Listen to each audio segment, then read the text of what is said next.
Hello, everybody. Bill Thornton, SoCal Saber here, and it is Saturday.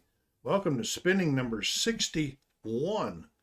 I normally get this out a little earlier on Saturdays, but I was out of town today, spent some quality time with my stepdaughter. So I'm home. All of the music was listened to. What are we talking about today? We're talking about music that I listened to this weekend from my vinyl collection and my CD collections. I'll go over each one, and at the end, I'll tell you what the two that I liked the most this week or gave me the most fun this week. Apparently, I must like them all if they're all in my collection, but I don't know. But the first thing we started off with this week was an album I picked up. It's a 2024 album. It's a two LPs by a group that's been around for a while. Haven't released any new music for a while. And that's Tears for Fears. This is a double LP. Has 4 new tracks on it, plus 12 live tracks covering most of their hits. It's like a greatest hits live, I would say. There. It's in really, really good shape. I picked it up on Whatnot. And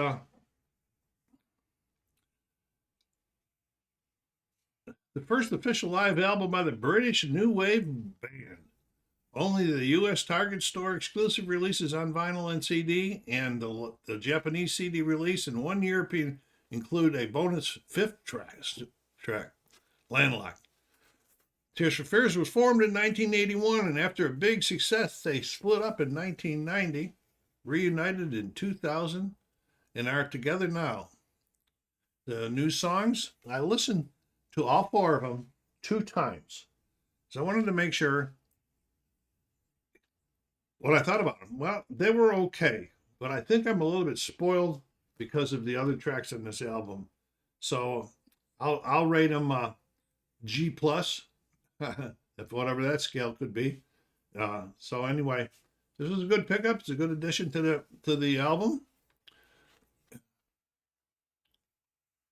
And let's see what kind of, yeah, they had some. It took me a while to try to figure out which was A side and B side and C side and D side. As you can see, got this label. It's in really good shape. And the other side, they had a different label.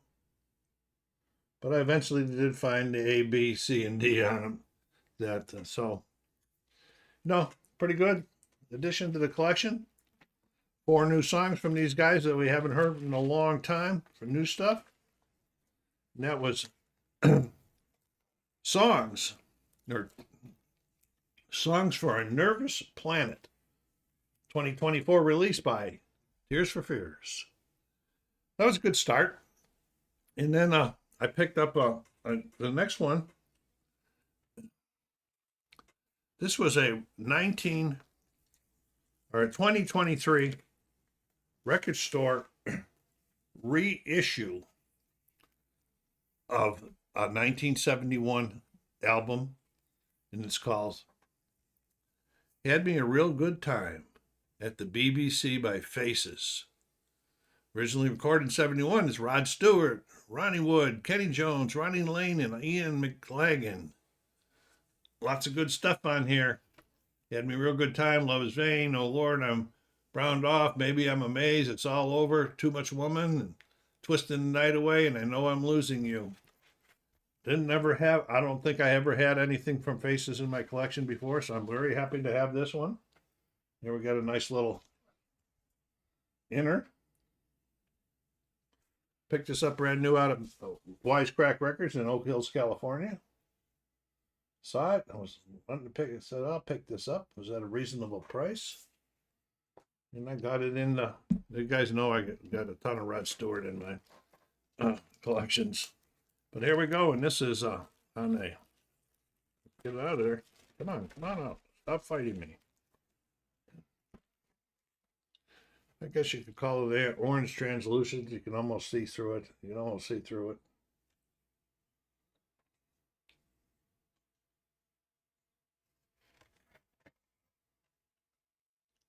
Good addition. Old stuff from this group.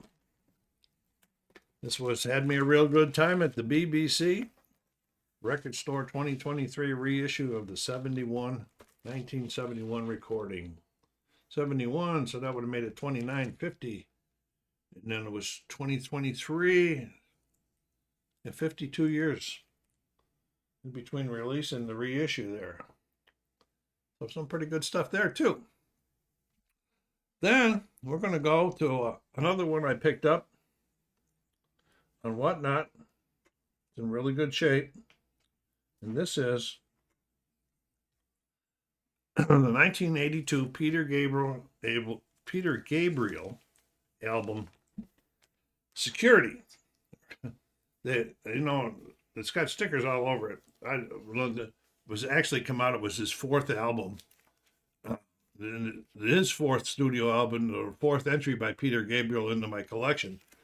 And when it first came out, I guess it just came out as Peter Gabriel. I didn't rename his songs. And then,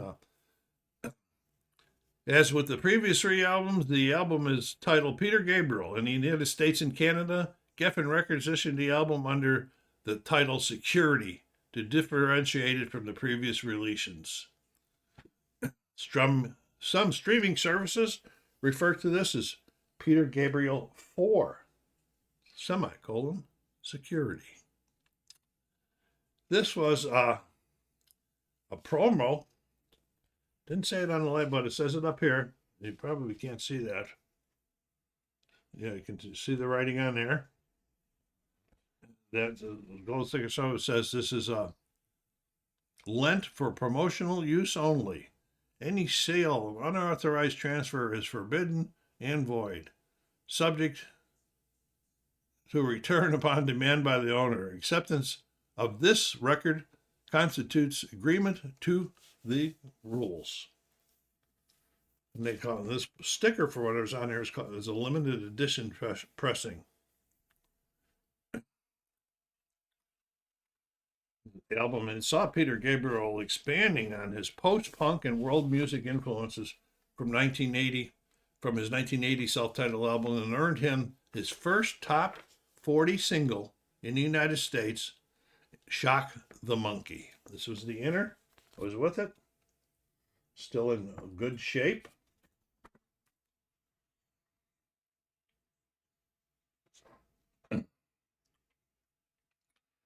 But before we continue, take a second, go down there and hit that like button. If you're watching, you haven't already done so, please subscribe to the channel, help the channel grow. Put some comments down there. You like any of these performers? Do you have anything by them? Do you have any of these albums that I'm talking about this week? If not, what did you listen to this week? I'd love to hear from you. I will get back with you. It is on Geffen Records. It's in really, really good shape.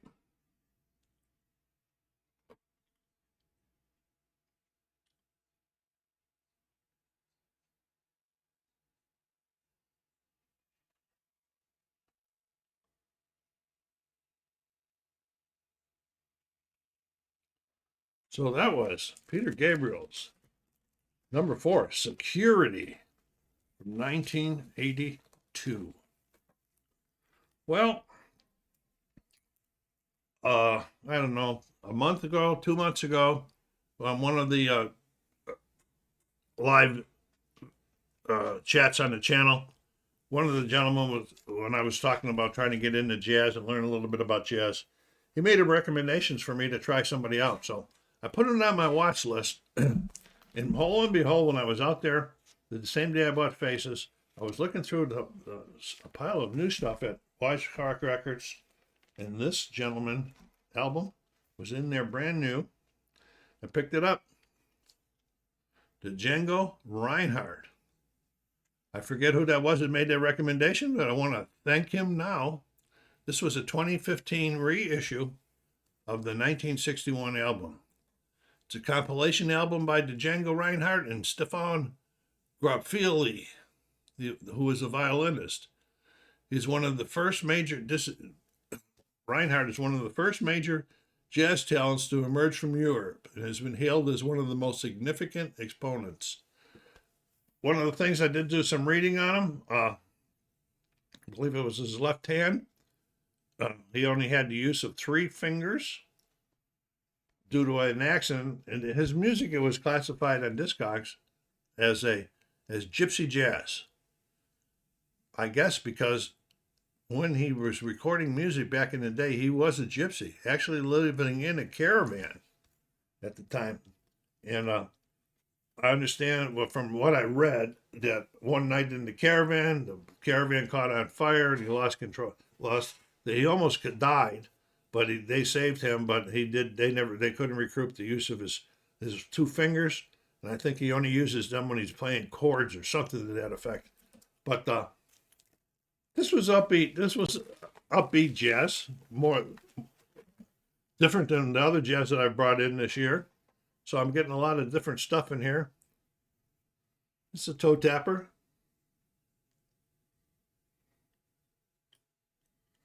So this is the Jangology is the name of it. Jangology. The Jangology. And pretty good stuff. Added to the collection. This was the 2015 reissue of the 1961 album. And if you want to check them out, there you can find them on some of your streaming services. Check them out. You might like them. You might want to pick up some vinyl or a CD for your collection. So there we go. Well, it's the time of the week where we hit the CD rack. And this week, the first number that came out of the rack was number 68. And this is a 1984 album by Prince. If you've been following me long enough, even on the LP side, we have heard this before. But it was time for it to get its play, so we got to play. And it's Purple Rain. Counting this, I have 9 pieces of media in my collection from Prince. This is the 6th studio album by the American singer-songwriter, producer, and multi-instrumentalist Prince. The music on Purple Rain is generally regarded as the most pop-orientated of Prince's career, though a number of elements point towards more experimental records Prince would release that. There were some songs on here. This became Prince's first album to reach number 1 on the Billboard 200. The album spent 24 weeks at the top of the chart and was present for the chart for a total of 167 weeks. But there was some controversy with this, and I think, I'm going to see if I can remember which ones it was.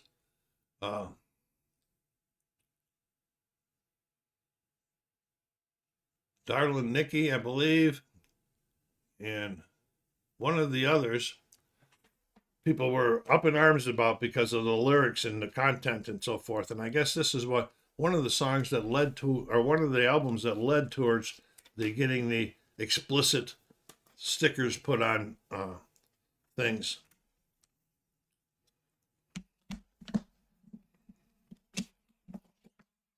Okay, got a nice little booklet in here.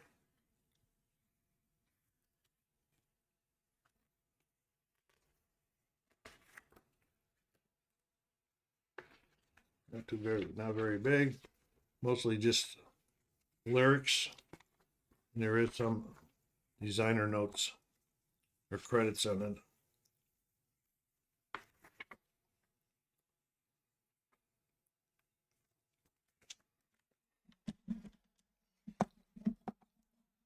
As I talked to you before about 1984. My daughter was 8 years old. Yeah, 8 years old. Boy, she was in love with this movie. But her mother and I would let her watch it because at 8 years old, she didn't really know what they were singing about anyway. I think it was just the music, the beats, and so forth that she was really into. So that's the 1984 album by Prince, Purple Rain. Won him a lot of acclaim. The second CD out of the collection is, I don't even have the year on my note. Let's take a look and see what year this was. I don't have it over there either. Well, anyway, back around that time. Let's see if I can see it on here. Well, it looks like probably 1990. Kind of tough to see, but this is I Don't Want What I Haven't Got by Sinead O'Connor. Yes, we did hear some Sinead out for one of my LPs. This is the second piece of material. This is the club edition. It's the second entry in, well, the first entry in the LP is the second entry into my collection, and it was like a greatest hits album that I purchased and listened to previously. This was her second album. It contains her version of Prince's song "Nothing Compares to You," which was released as a single and reached #1 in multiple countries. The album was nominated for 4 Grammy Awards in '91, including Record of the Year, Best Female Pop Vocal Performance, Best Music Video Short Form, and winning the award for Best Alternate Music Performance. And Sinead O'Connor refused to accept any of the nominations or any of the wins. She was very outgoing in her beliefs against things in the world and different subjects, and she thought that the music industry was racist or something. I forget what she thought about that was. But anyway, Nothing Compares to You and The Emperor's New Clothes. I like both of those. In fact, I liked all of this. It was a nice, calm listening morning when I listened to this. So this was I Don't Want What I Haven't Got, Sinead O'Connor from 1990. So that's it for the CDs for today. So the last thing we do every week then is we bring out the next album that's already in the collection. It's been in there for a while, and this is number 53 this week. And it's a 1976 album by Steve Miller Band, Fly Like an Eagle. It was their 9th studio album, and the album was a commercial success, spawning 3 hit singles. The title track, Take the Money and Run, and Rockin' Me. It's also got he does a cover of, I believe, a Sam Cooke song, You Send Me, that I really liked. I liked it when Sam Cooke did it. That just shows how really old I am. And that's Steve Miller. I did get the opportunity to see Steve Miller live a few years back. Good show.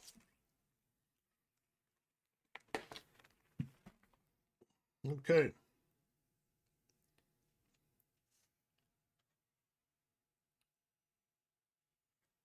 See, there's some writing on there on the label and the person's name. They must have taken it to a party, liked it. And make sure it got it back. In the old days, we really didn't care too much about that. But that would be great if somebody was grading this label or this album. That would actually take it down a grade. I don't know what I graded that because I don't remember if I saw that on there or not. So I'll have to go back and check.